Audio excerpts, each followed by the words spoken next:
Bonjour, nous allons continuer le chapitre 2, à savoir la stabilité des isotopes et la radioactivité. Nous sommes dans la deuxième partie de la partie 2. Dans la première partie, nous avons considéré que le noyau fils était stable. Dans cette deuxième partie, nous allons considérer un noyau fils instable, c'est-à-dire lorsque X va se désintégrer, il va donner Y, et Y à son tour va se désintégrer pour donner Z. Z pouvant être stable, ou bien Z aussi peut se désintégrer pour donner un élément W. C'est ce qu'on appelle une filiation radioactive, c'est-à-dire une succession de désintégration d'un radioélément qu'on appelle souvent père ou parent, aboutissant à un noyau fils stable non radioactif. Donc dans tous les cas, dans la série, on part d'un élément radioactif, il va donner un fils radioactif, ainsi de suite, jusqu'à ce qu'on obtienne un noyau stable. Donc nous allons considérer que Z stable ici pour un maillon où on a trois éléments, un noyau père ou parent qui se désintègre avec une période Tx pour donner un noyau Y qui à son tour se désintègre pour donner un noyau Z. On suppose que le Z est stable, mais on aurait exactement la même chose si on avait considéré Z instable, ça veut dire Z se désintègre, on va obtenir à peu près les mêmes lois de désintégration. Donc ça veut dire qu'on a un noyau qui donne un autre noyau Y qui se désintègre, qui à son tour donne un autre noyau Z, qui à son tour, si Z n'était pas stable, allait donner un noyau Z, un noyau instable, stable, ainsi de suite. Donc on a trois types d'éléments ici. Un noyau parent qui se désintègre pour donner un noyau fils, qui à son tour se désintègre pour donner un noyau Z. Et ici, on trouve que Z est stable. Donc, trois types. Un élément stable à la fin, un noyau qui se désintègre au départ, et entre les deux, un noyau qui s'obtient à partir d'un premier élément et qui se désintègre pour donner un deuxième élément.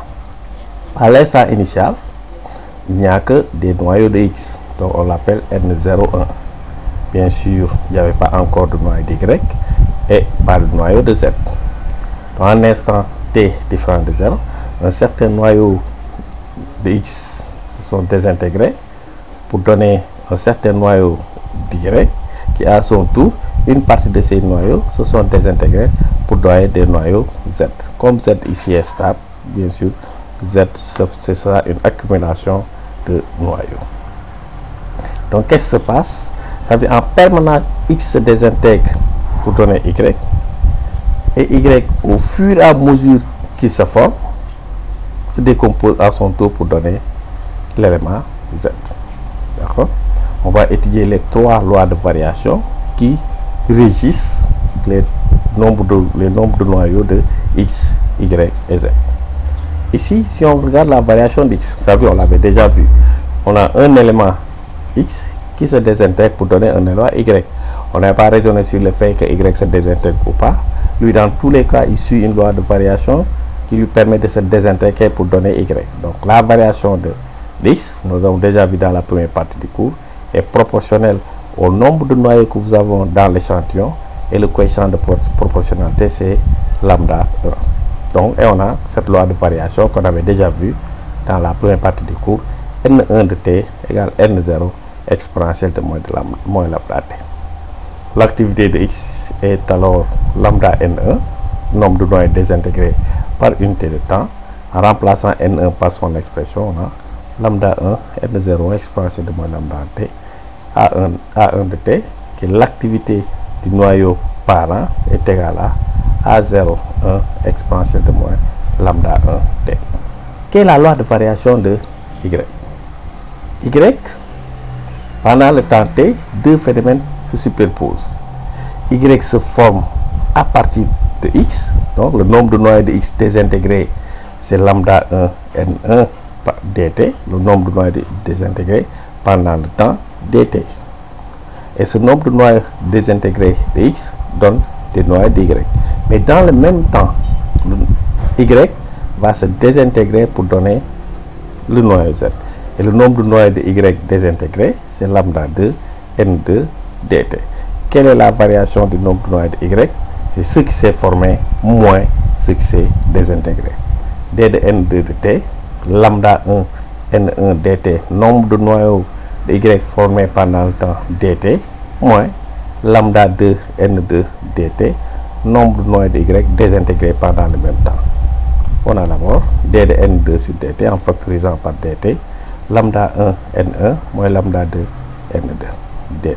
Donc la variation de n est régie par une équation différentielle du premier ordre à coefficient constant avec second membre, d de n2 sur dt lambda 2 n2 plus lambda 2 n2 égale à lambda 1 n1. Équation différentielle du premier ordre à coefficient constant avec second membre. Les coefficients, ce sont lambda 2 et lambda 1. La solution est donnée. On va corriger ça par, il suffit juste de dire la forme de la forme n2 de t égale a exponentielle lambda 1t plus b exponentielle lambda 2t, et en cherchant les conditions limites, on a l'expression de n2 de t, lambda 1 sur lambda 2 moins lambda 1, n01 exponentielle de moins lambda 1t moins exponentielle de moins lambda 2t. Bien sûr, on regarde que ce nombre de noyaux passe par un maximum. Ça, il suffit d'annuler la dérivée première, d de n2 sur dt égale 0, et on en a le maximum. Donc ça passe par un temps tm qui est égal à 1 sur lambda 1 moins lambda 2, ln2, l1 moins l2. Donc l'activité de la même façon, c'est lambda 2 n2 de t, et vous avez l'expression lambda 2 lambda 1, lambda 2 moins lambda 1, n01 exponentielle 2 moins lambda t moins exponentielle moins lambda 2t. Quelle est la variation de z?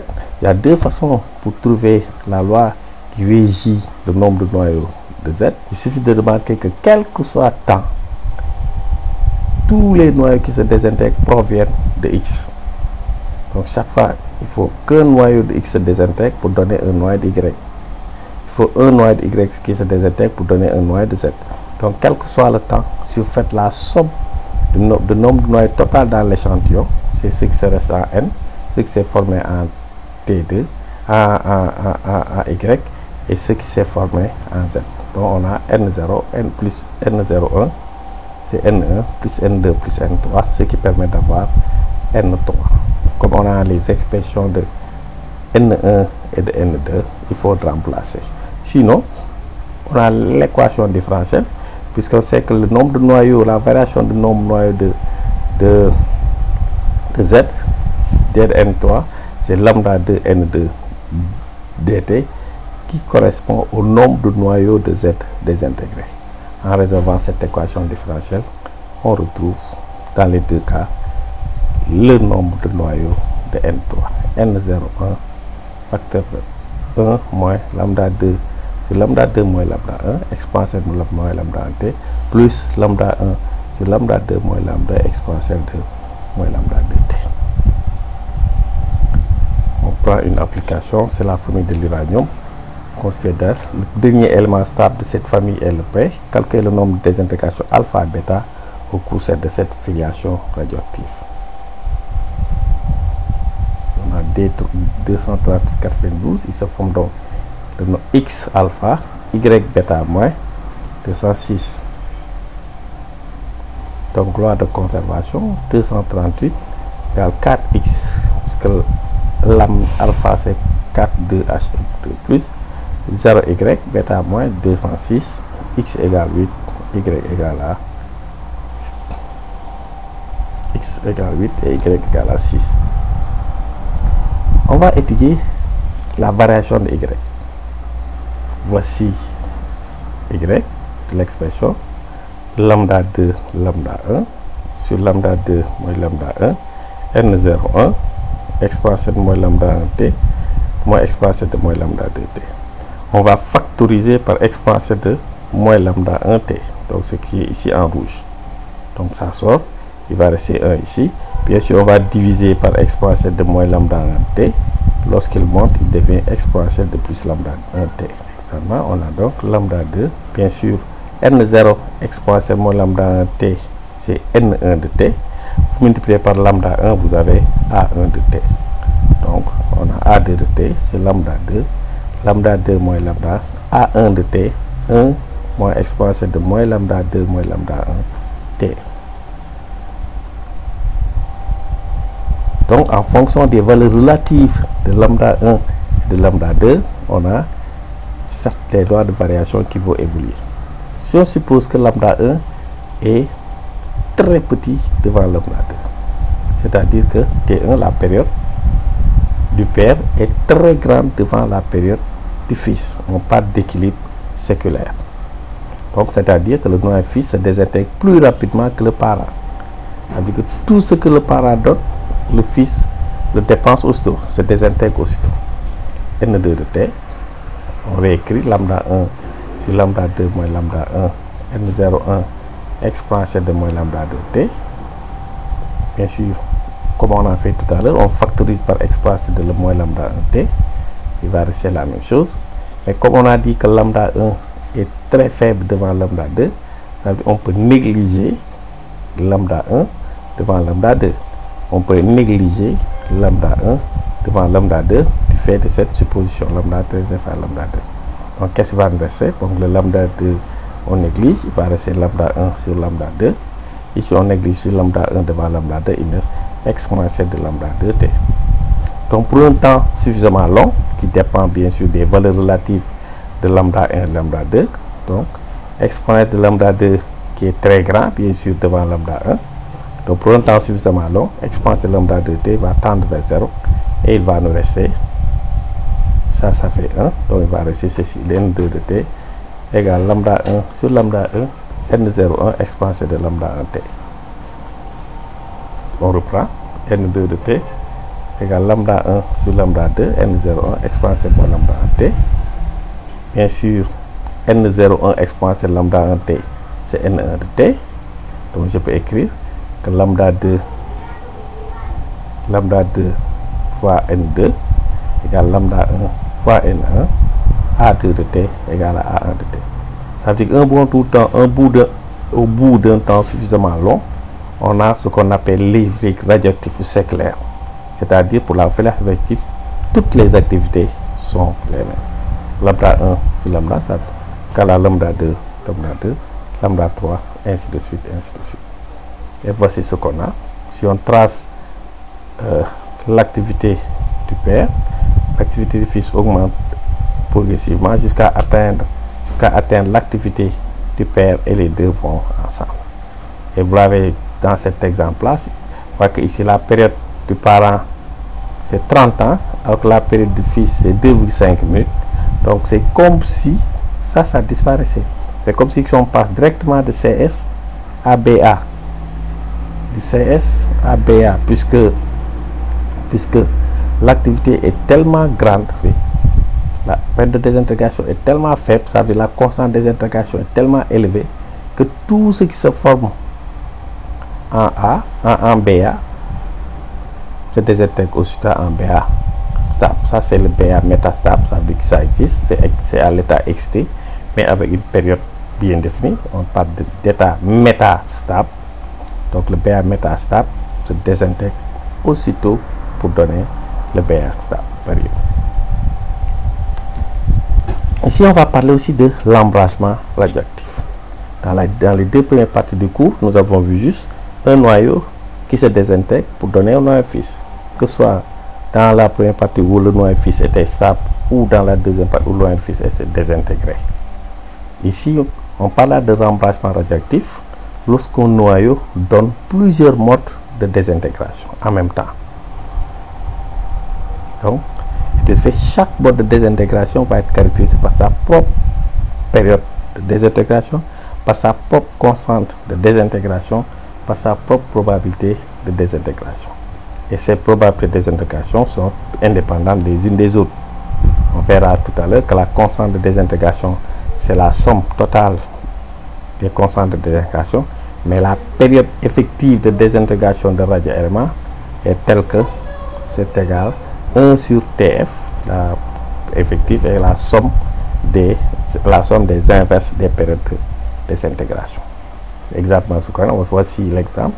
On a un noyau AXZ qui se désintègre suivant la voie 1 en donnant Y1, la voie 2 en donnant Y2 avec une constante lambda 2, jusqu'à la voie I pour donner YI avec une constante de désintégration lambda I. Bien sûr, on a lambda T, la période de désintégration totale, c'est lambda 1, plus lambda 2, plus lambda 3, plus lambda 4. Comme les lambda s'écrivent lambda T, ln de 2 sur TI, donc vous voyez que la période de désintégration effective est telle que 1 sur T est la somme des 1 sur TI.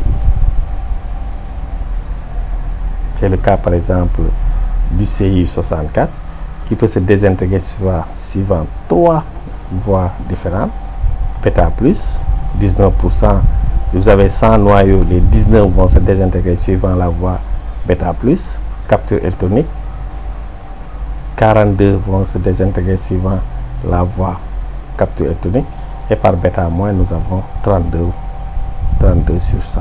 Donc, on voit qu'ici, je vous disais dans le cours précédemment que bêta plus et la capture sont deux réactions qui sont toujours en compétition. Toujours en compétition, c'est ce qui fait on obtient dans tous les cas le même noyau.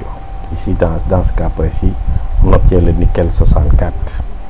Par bêta moins, on obtient bien sûr le Zn 64. Souvent, cette application, on applique ça en biologie, en médecine, en géologie. On va incorporer un radioélément dans le système biologique. Comme le système biologique va éliminer avec une certaine période l'élément incorporé, et dans le même temps, l'élément incorporé a sa propre période radioactive, donc va se désintégrer naturellement et éliminé naturellement par le système biologique, principalement le corps humain. Donc le radio est éliminé par le système biologique avec une période T.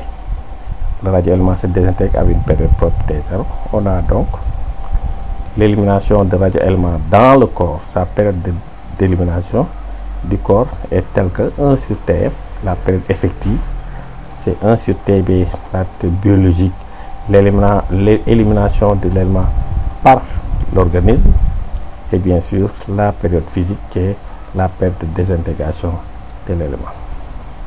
Exemple, l'iode 103 est radioactif. Une solution d'iode de sodium qu'on a du truc ayant une activité a ainsi été administrée à un patient. L'organisme élimine le radio avec une période biologique TB, indépendante de la fréquence radioactive T de l'iode. Il reste 1,455 × moins 5 microgrammes d'iode dans le corps du patient au bout de 6 semaines. Calculer la période biologique. Activité initiale, A0 égale lambda 0.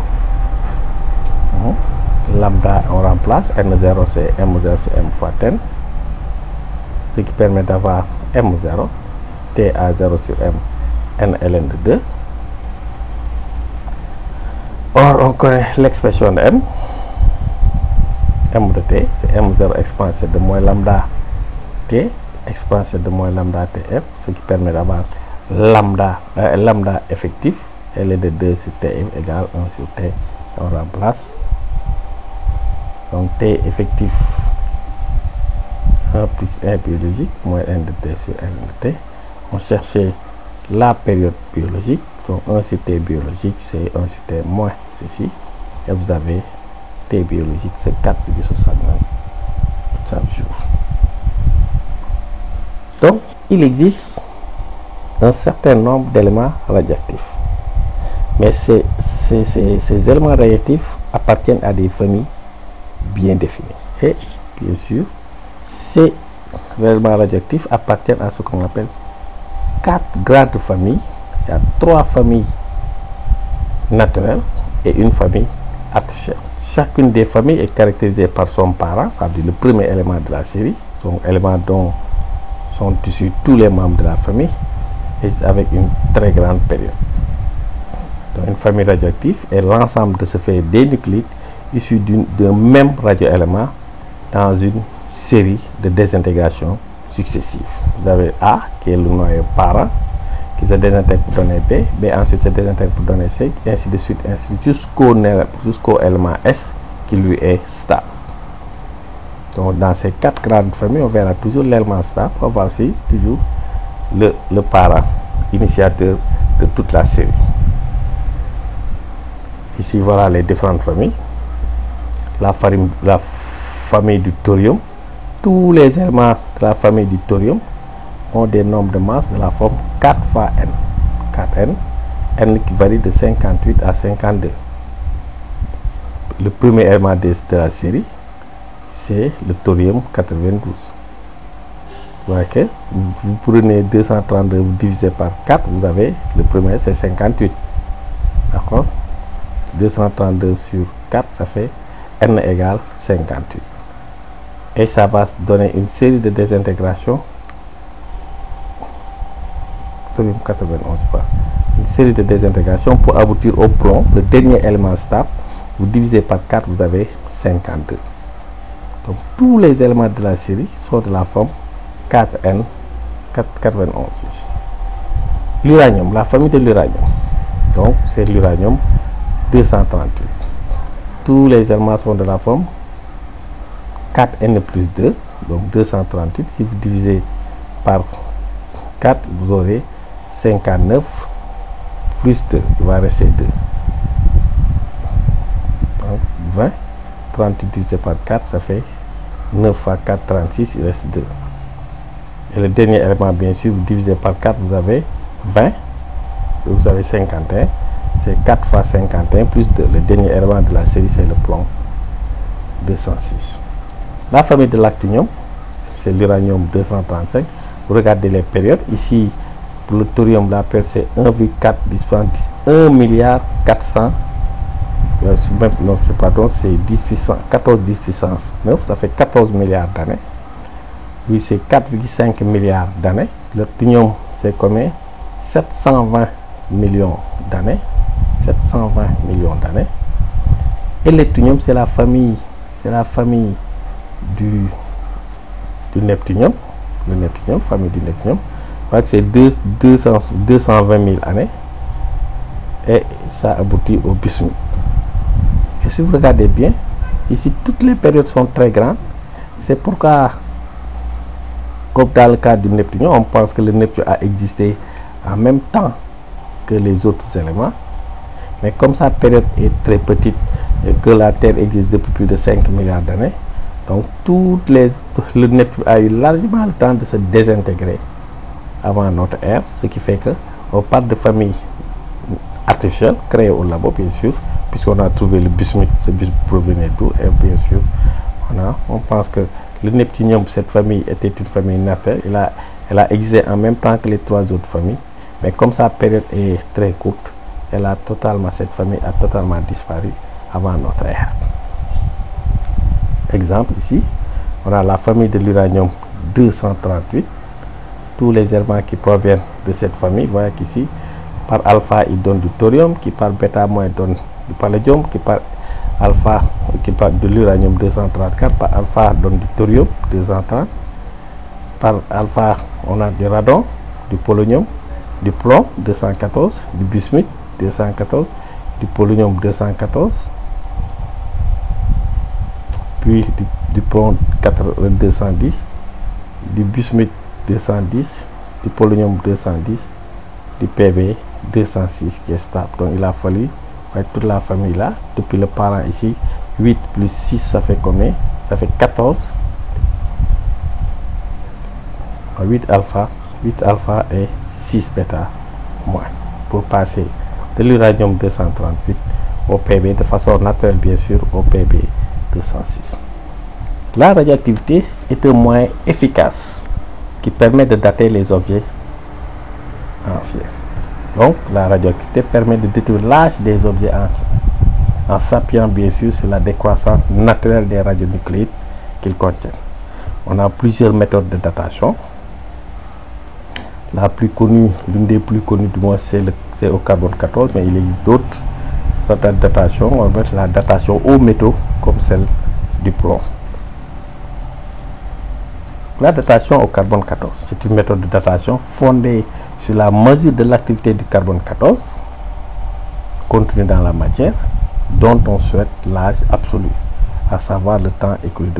Donc on peut déterminer l'âge absolu. On ne cherche pas à déterminer l'âge de l'élément. L'âge absolu, c'est la période qui sépare la mort de l'organisme et le moment où vous avez fait l'analyse. cette datation est basée sur un principe très simple, que le taux de carbone 14 dans les organismes vivants est une constante. Donc la quantité que vous avez dans votre corps est une constante. À la mort de l'organisme, bien sûr, les échanges entre l'organisme et le milieu cessent. Donc le carbone 14 qui est dans le corps n'est plus renouvelé, et bien il va commencer à se désintégrer. Si on arrive à déterminer la quantité qu'il y avait lorsque l'organisme était vivant, et la quantité, et si on mesure la quantité qui reste, on peut déterminer quand est-ce cet organisme est décédé. Donc on a eu l'application pratique. Si N0 est le nombre de noyaux de carbone 14 dans un organisme vivant, NT est le nombre de noyaux T années après sa mort, on a la relation N de T, N0 exponentielle de moins lambda T, où on peut mesurer directement l'activité. A de T égale A0 exponentielle de moins lambda T, en multipliant juste par lambda. Et on sort ici la période en fonction soit de l'activité initiale de l'activité au moment où faire la mesure, ou du nombre de moles initial, du nombre de noyaux initial, ou du nombre de noyaux initial et du nombre de noyaux au moment de la mesure. Mais la période relativement courte du carbone 14, vers environ 5700, ne permet pas d'aller au-delà de 40 000 ans. Entre 30 000 et 40 000 ans, au-delà, les erreurs de mesure sont très importantes, puisque la quantité de carbone 14 dans les organismes a évolué avec l'âge, la quantité de carbone que l'on a, la quantité, l'atmosphère a changé, donc on va aller au-delà de 40 000 ans, puisque l'incertitude sur la mesure augmente avec l'âge de l'échantillon. Exemple, dans une fouille archéologique, on a trouvé des restes de bois. L'analyse a montré qu'il contient 16 fois moins de carbone que la teneur actuelle du même bois. Quel est l'âge approximatif? N de T, N0 sur 16. Et on a ce bois-là est âgé de... Ce bois-là est mort il y a environ 23 000 ans. Comment on détermine N0? N0, on compare avec un organisme identique. Si je trouve l'os d'un chat, je vais chercher l'os d'un chat vivant, je vais mesurer la quantité de carbone. Si j'ai une feuille d'arbre, je vais mesurer la quantité de carbone dans une feuille d'arbre identique vivant, puisqu'on suppose à peu près que la quantité de carbone 14 est toujours la même dans un organisme déterminé lorsqu'il est vivant. Il y a l'une des datations les plus utilisées pour déterminer l'âge des roches cette fois-ci, puisqu'ici avec le carbone on ne peut pas aller au-delà de 40 000 ans, mais avec le plomb on peut aller à des milliards d'années. D'accord? C'est fait par spectrographie de masse, on a déjà vu. Il suffit de comparer le contenu total de plomb et celui d'uranium. Vous voyez que dans les quatre familles que nous avons étudiées, pour les 3 familles artificielles, le noyau stable ici c'est le plomb.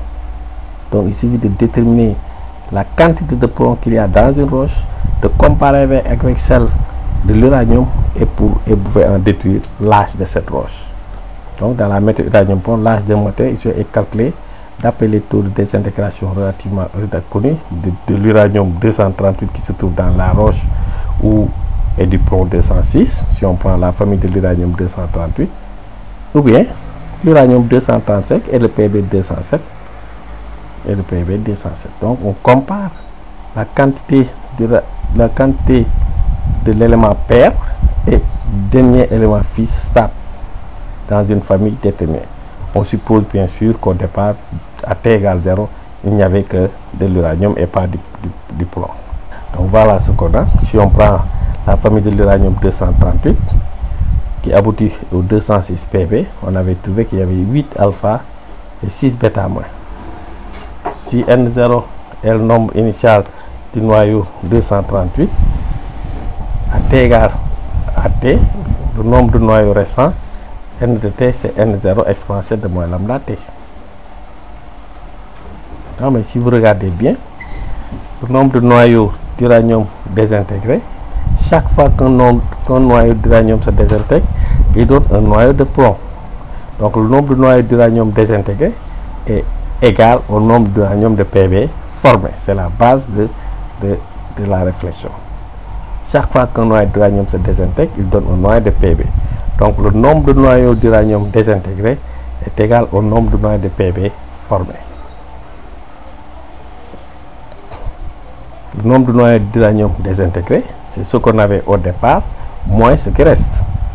N0 au départ, moins N de T, n'oubliez pas, c'est ce qui reste, ce qu'on a dans l'échantillon. Donc ça fait N0 moins N0 exponentielle moins lambda T. Donc le nombre de noyaux désintégrés, c'est N0, 1 moins exponentielle lambda T. Or, on l'a dit, le nombre de noyaux désintégrés d'uranium est égal au nombre de noyaux de Pb formés. Donc je fais le rapport NPB sur N mu, N0 facteur de 1 moins exponentielle moins lambda T, N0 exponentielle moins lambda T, 1 moins exponentielle de moins lambda T, exponentielle de moins lambda T. Et si ça monte, exponentielle monte, on a exponentielle de plus lambda T moins 1. Or on sait, je fais une autre façon d'écrire ce rapport-là, MI, la masse, c'est NI sur nombre de fois MI. Donc NPB sur NI, on remplace. NPB, donc c'est MPB fois nombre de gâteaux sur la masse de PB.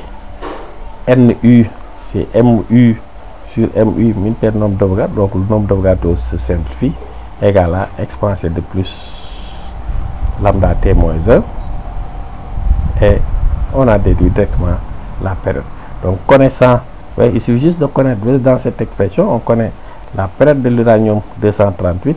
Il suffit de prendre une roche, de mesurer la quantité de Pb206 que vous avez à l'intérieur et la quantité d'uranium 200 que vous avez dans l'échantillon pour déduire l'âge de cette roche.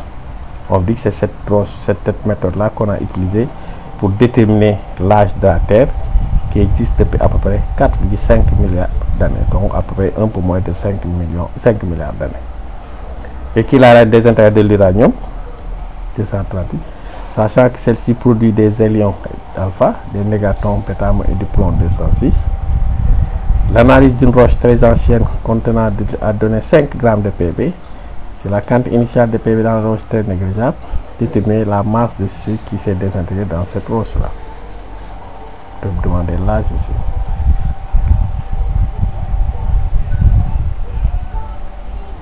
Fin du chapitre 2. Merci de votre attention et à la prochaine.